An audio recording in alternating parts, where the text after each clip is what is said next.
ultra heavyweight, but this seems to be his game and his class. Yeah, I think Roger is the man to beat. His basics of jiu-jitsu they seem almost indefensible. He mounts and cross chokes nearly everyone. It's amazing. And I think I've brought this up to you, to possibly augment my game a little bit. But it seems like what Roger uses to finish his opponent is the same thing that you learn your first day in jiu-jitsu. That's true. Where your objective is to take your opponent down, pass his guard, and mount, or if you get taken down, procure a closed guard and finish by a collar choke, arm lock, or a submission from a closed guard. And he does it, and just like you said, it seems indefensible. Yeah, he's quite the tactician. And you know what I really like lately is that Roger's been working a bunch on his judo.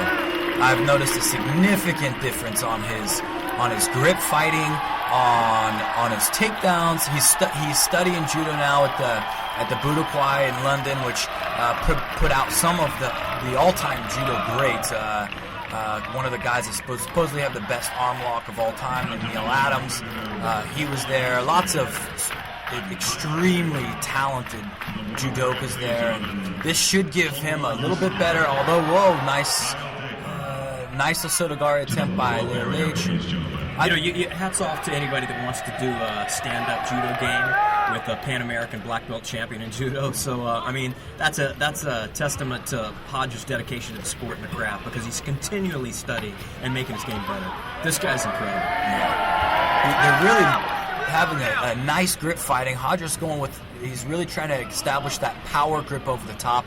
He's also doing a great job of controlling Leite's sleeves and not letting Leite get a grip with his lead hand. And there's nice Soichigari try.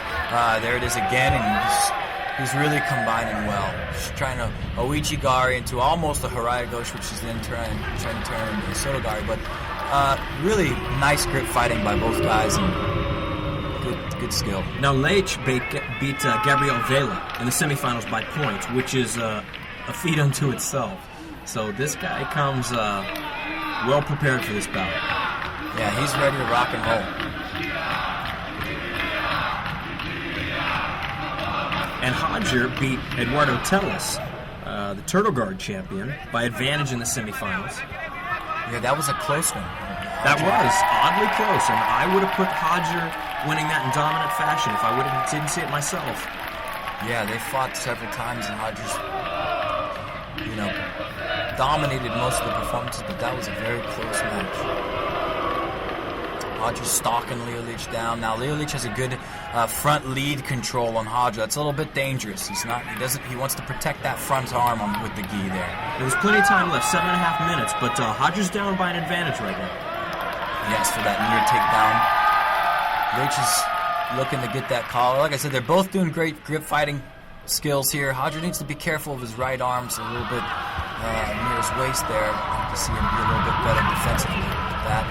Now, if you put ego aside, because obviously Roger would love to win the judo game standing up, strategically, where do you play this game if you're Roger? Do you take it to the ground immediately? I think if I was Roger's coach, I'd like to see him just jump to close guard. He's got such a great close guard for a tall guy. He's submitted. Well, he broke Jacare's arm, even though Jacare won the tournament. That was nasty looking, but yeah, he has a tremendous close guard. My arm's been hurting ever since I saw that, and I just saw it on TV. That was crazy. So I'd like to see. I don't know. I'd like to see Roger play on his feet as well, but I think his close guard's where he really could take the match. And you know what I was saying earlier, even though it's not a strong point, I admire the guy that gets into a game where he's outgunned and he still wants to see where he stands. And that's what Roger's doing. Yeah, I think Roger's proven himself. He's won several world championships. I think now he wants to prove it to himself rather than everyone else that he can play wherever he wants and work on a weaker part of his game in a tournament setting and really try to open up his standing skills. Out of bounds, he's going to move it back to the center. We've got 5 minutes and 30 seconds left, and the score is still Leite up by one advantage. Inside control with the left arm is a good idea, but Leite is kind of closing that door there a little bit. They're fighting for elbow position on Hodger's left side. And he's really trying to defend those grips because a good judo guy, as soon as the grip is made, there's not a split second left. You're in the air. You got that right. Grip fighting is the most overlooked, the most important part of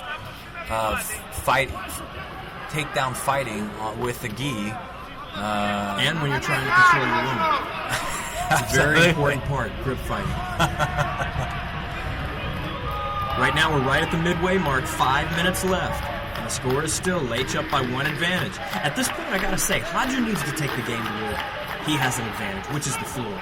I mean, do you agree with that? I agree. I think he's 5 minutes, plenty of time to get to his guard and go for a submission or a sweep on Leite. And not let this get too late where Leite wins in the final seconds. Where there's not enough time to actually put your game, implement your game. That's right. Hodger's had that happen before, so he's played the stand-up a little too long, and that guy's won right at the end, so always have to be cautious now. There's the takedowns. And that's 2. Sotogari. That's 2 points awarded, so it's 2-0 and one advantage to 0. Leite. That's right. Now and that's what we were talking about, maybe a tactical error on Hodger's end. That now he's on the bottom, and if he would have put the match there from the get-go, maybe he'd be 0-0 on the bottom. But he's skilled enough. He's been in trouble enough, and still come out the victor. So, talk to me about the fundamentals of his game. Where's he going from here? Probably to his closed guard. I mean, he's got a great game all around. I think that he's probably looking to get to the closed guard on Leite, and here comes. This is a danger zone for Leite. And he sweeps from here. Hodger sweeps from here with that knee in the middle. He's going to cross the grip that line. Here it comes. He's going to hip over the left. He's going to sweep. There it is. Beautiful, beautiful. He's going to get to the top, and that is 2 to even the tides. Now Hodger's down by 1 advantage. Well, this is where you do not want Hodger. So your knees smashed to the side and him passing, he feels like a freight train. Well, it depends on who you're a fan of. I'm a fan of Hodger. I want him in that position. Yeah, this is not if I'm on the bottom. This is not if you're the one getting smashed. Right. Well, he's got 3 minutes left, and he's down by an advantage, so he needs to make something happen. Here comes the mount right away. Okay. This is a nasty position. Now, personally, I've never seen anybody get out from Hodger's mount. You've trained with him quite frequently at Renzo's famous academy. What does his mount feel like? It feels like a huge fat guy on top of you, even though he's not fat. Yeah. I'd rather be stuck underneath a bus than on the bottom of Hodger's mount. And you're quite right. Not too many people have got out. Once he gets mounted, he's so tall and long, and he uses his body so well that here comes an arm lock. He'll tell you what's coming, and he's still going to get you. And you still can't defend it. Now, Hodger, as in the old school fundamentals and the principles of Jiu-Jitsu, when he gets mounted, he makes it so painful, you're forced into making a mistake. You no longer focus on controlling and defending your arms, and you end up giving something away. Nobody's getting out of that mount, and they're going to lose an arm and be choked. Yeah. And here it comes. Leite is a strong guy.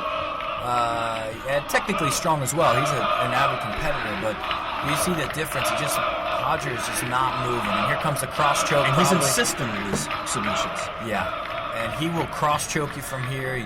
He's got a mean cross choke, a mean arm lock, and he's planted on there. He's got one hand in deep. One hand's in. Is he going to try and walk the other hand around? I think he's going to land this as soon as Leo. He's a little bit busy base and he's taking a grip right now. The second's clicking off. Are we going to get a submission out of this fight? I think Hodger wants to end by submission. He likes to finish. That doesn't look good. Maybe not. Let it go. The crowd is chanting. They want a submission. I got to tell you, so do I. I'd love to see it here in the finals with these big guys. I'd love to see Hodger finish this. Well, I think that's one reason why, Hodger has so many fans. He does finish. He finishes matches. He really tries to finish the match. He's not just about points. Well, he's got 50 seconds, and that's plenty of time for a guy like this. Leite is doing a good job of defending with that right elbow and that hip. If he takes that right elbow inside that hip, he's in trouble. He's doing a good job of keeping his elbow out right on the cusp of Hodger's hip to maintain that he keeps off balance him. Now his elbows are getting a little high. 25 seconds left. Hodger's going for that cross choke. His head is on the ground. I can feel the squeeze from here. He's gonna. This may be close. Here it might be. He's passing. He's got to get that elbow in front of the head. Those legs look a little limp to me. He's an advantage for the attack. 2 seconds. He's gonna. And there he goes. He taps his Did he time tap runs with out. 1 second left? He tapped with 1 second left. Oh, ultra heavyweight of the Mundials. Once again, Roger Gracie. Wow. 2004 to 2008. But Leo, hats off to Leo Leite. He's coming back after a long layoff of tournaments, and his takedowns looked phenomenal, and he hung in there for almost 10 minutes with Hodger, which is a pretty big feat in and of itself. And you know what? He just lost with a position that's taught your first day in Jiu-Jitsu. Yeah. The cross choke from the mount.